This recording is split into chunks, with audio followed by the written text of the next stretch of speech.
বিশ্বের অন্যতম সেরা অলরাউন্ডার সাকিব আল হাসান এ কথা জানে সবাই, তবে তার আসল নাম কজনই বা জানে? খন্দকার সাকিব আল হাসান।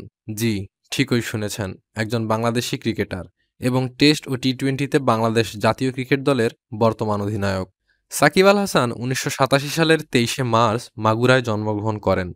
তার পিতা মাসরুর রেজা ছিলেন বাংলাদেশ কৃষি ব্যাংকের কর্মকর্তা, আর মাতা শিরিন শারমিন ছিলেন গৃহিণী।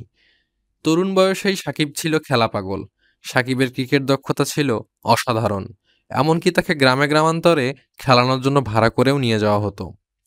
এমনই এক ম্যাচে একজন আম্পায়ারকে অভিভূত করেছিলেন সাকিব আল হাসান, যিনি পরবর্তীতে সাকিবকে পাড়া ক্লাবের সাথে অনুশীলন করার সুযোগ দেন।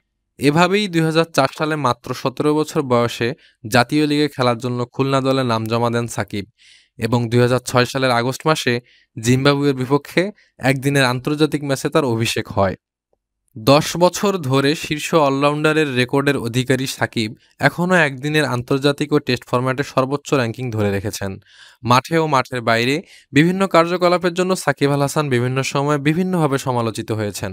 এরই মধ্যে একবার জুয়াড়িদের কাছ থেকে ম্যাচ পাতানোর প্রস্তাব পেয়েও তা আইসিসি বা বিসিবিকে না জানানোর অভিযোগে ২০১৯ সালের ২৯শে অক্টোবর ২ বছরের জন্য নিষিদ্ধ করা হয় সাকিবকে।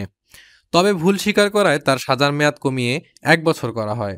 আবারও সমালোচনার শিকার হচ্ছেন সাকিব। আসন্ন দ্বাদশ জাতীয় সংসদ নির্বাচনে অংশগ্রহণের জন্য ৩টি আসন থেকে মনোনয়ন ফরম তুলে রীতিমতো শোরগোল ফেলে দিয়েছেন এই অলরাউন্ডার। মাগুরা ১ সদর আসনে আওয়ামী লীগের মনোনয়নও পেয়েছেন তিনি। এ বিষয়ে আপনার মতামত কি? আমাদের কমেন্ট করে জানাতে ভুলবেন না।